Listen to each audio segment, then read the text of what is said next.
खाना तो बन गया, अब बस रोटी ही बनाना बाकी है। हाय, ये मेरी कमर कमर का दर्द ही पीछा नहीं छोड़ता। कैसे करूं काम? मुझे नहीं लगता है कि मैं 2 मिनट भी और भी खड़ी रह पाऊंगी किचन में। आती हूँ, छोटी को कह देती हूँ, छोटी रोटी सेक लेगी। वैसे तो 1 सेकंड भी खड़ा नहीं रहा जा रहा है यहाँ पर। छोटी, मेरी कमर में बहुत दर्द हो रहा है, क्या तुम रोटी सेक लोगे? हाँ दीदी, इसमें कहने की क्या बात है, मैं रोटी सेक लूंगी। आप जाके कमरे में रेस्ट कर लीजिए, जब खाना बन जाएगा तो मैं आपको बुला लूंगी। थैंक यू छोटी। चलो मैं जाकर कमरे में रेस्ट कर लेती हूँ। इतना बुरा दर्द है कि क्या ही बताऊँ। सब कुछ ट्राई किया लेकिन ये कमर का दर्द तो ठीक होने का नाम ही नहीं लेता। जाके दवा खा लेती हूँ, शायद थोड़ा फर्क पड़े। रोटी तो बन गई, रोटी के साथ मैं रायता भी बना लेती हूँ और थोड़ा सा मीठे में कुछ बना लूंगी। के बाद मैं दीदी से पूछ लूंगी दीदी की तबीयत कैसी है पहले से। अरे छोटी, तू यहाँ कैसे किचन में, और तुम रोटी क्यों बना रही हो, और बड़ी कहाँ है? माँ, दीदी के कमर में दर्द हो रहा था तो उन्होंने कहा छोटी रोटी सेक लोगे, तो मैंने कहा हाँ दीदी मैं रोटी सेक लूंगी। हाँ जी, रोटी तो बन गई और मैंने खीर और रायता भी बना लिया है। ठीक है ना माँ? बेटा ठीक है। अच्छा, बड़ी बहू को कमर में दर्द है कि मैं अभी तो उसके कमरे से आ रही हूँ। मैंने उसको प्रेस करने के लिए कपड़े दिए थे। अगर उसके कमर में दर्द था तो वो बोल देती ना मुझसे कि मेरे कमर में दर्द है माँ जी, मैं नहीं कर पाऊंगी। लेकिन देख लो, उसने मुझसे तो कुछ नहीं कहा। माँ जी, मुझे ये तो नहीं पता दीदी सही बोल रही है कि गलत। तुमसे कहा है तो सही ही कहा होगा। चलो मैं चलती हूँ, मेरा काम तो हो गया। मैंने तो आग में चिंगारी लगा ही दी। अब देरानी जेठानी मिलकर लड़ती रहेंगी।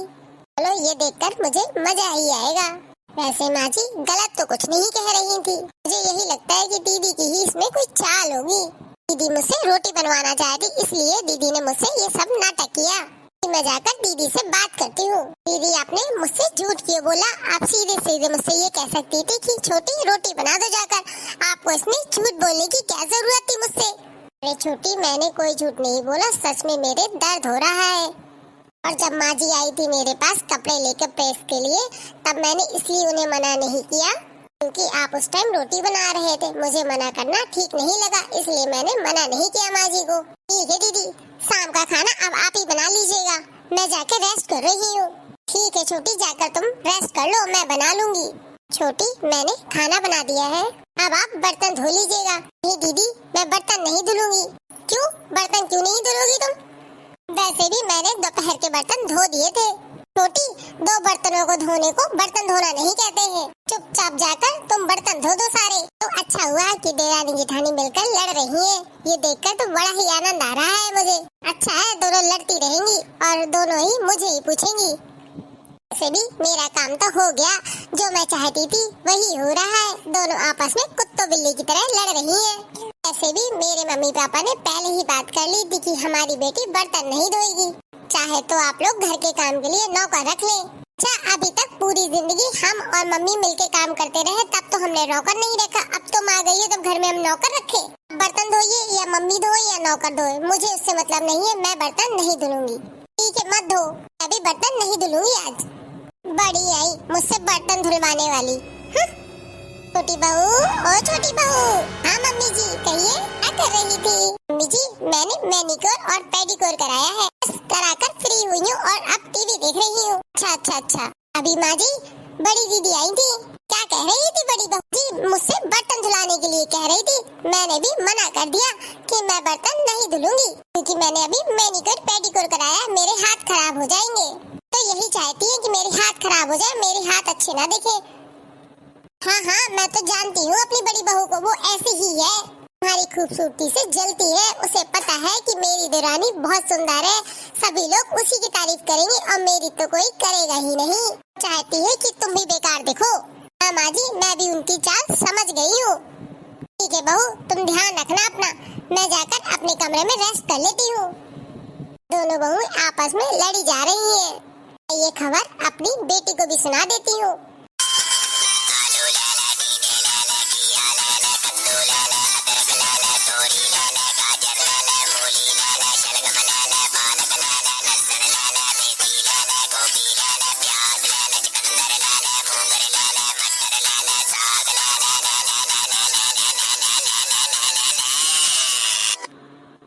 अरे पूजा, बेटा कैसी हो?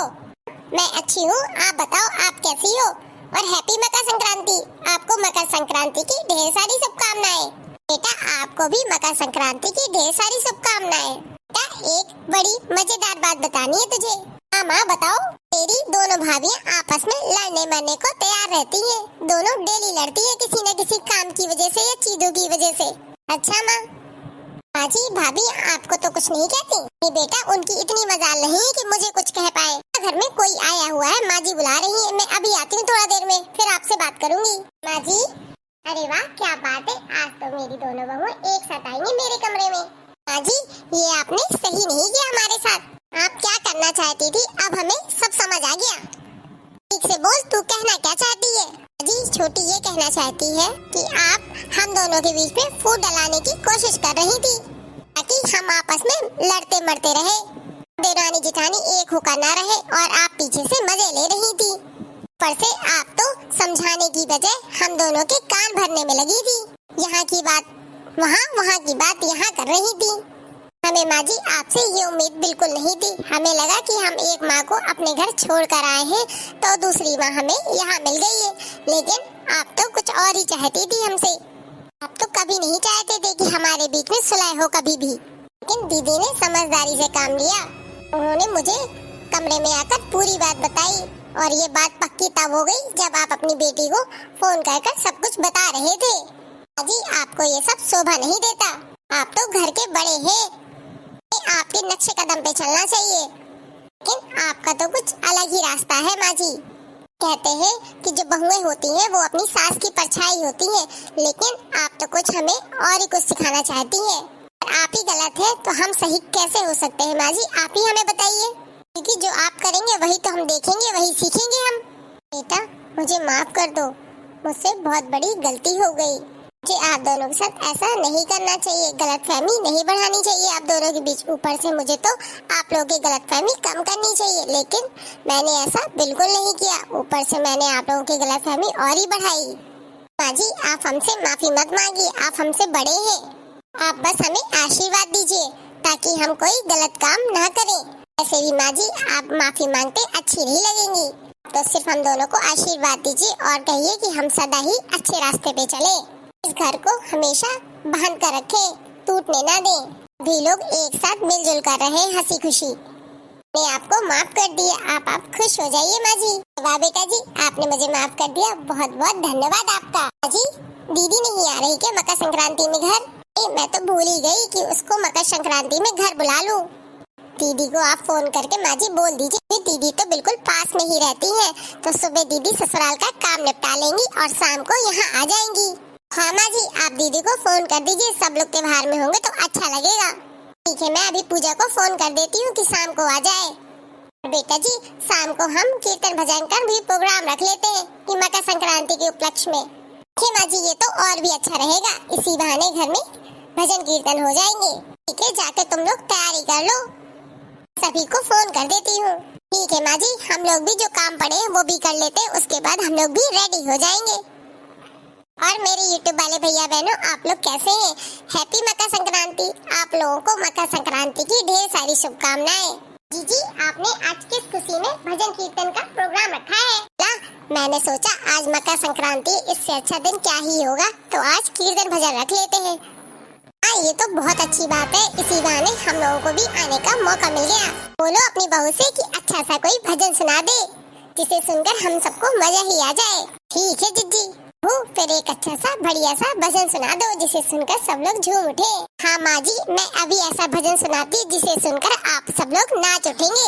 शंकर जी कहे सुनो पार्वती, दुनिया में किसी का कोई नहीं। शंकर जी कहे सुनो पार्वती, दुनिया में किसी का कोई नहीं। शंकर जी कहे सुनो पार्वती, दुनिया में किसी का कोई नहीं, दुनिया में किसी का कोई नहीं। जी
भजन गाया सुनकर आनंद ही आ गया। ऐसा लग रहा था मानो शिव शंकर हमारे सामने ही आ गए हो। अब तो हमारे YouTube वाले भैया बहनी बताएंगे कि हमारी बहू ने गाना कैसा गाया। अगर गाना अच्छा लगा हो तो कमेंट बॉक्स में कमेंट करके जरूर बताइए। अगर हमारे चैनल में पहली बार आए हो तो चैनल को सब्सक्राइब कर लें, वीडियो को लाइक करें, कमेंट करें एंड शेयर करें। भर भर के लाइक करें एंड अपने फ्रेंडों के साथ शेयर करें। सबकी तरफ से आप सब लोगों को हैप्पी मकर संक्रांति। मकर संक्रांति की ढेर सारी शुभकामनाएं। कल फिर मिलेंगे एक नए मजेदार वीडियो के साथ। तब तक के लिए bye, good night and take care. हंसते रहिए और दूसरों को भी हंसाते रहिए और दान पुण्य भी करते रहिए। मकर संक्रांति है।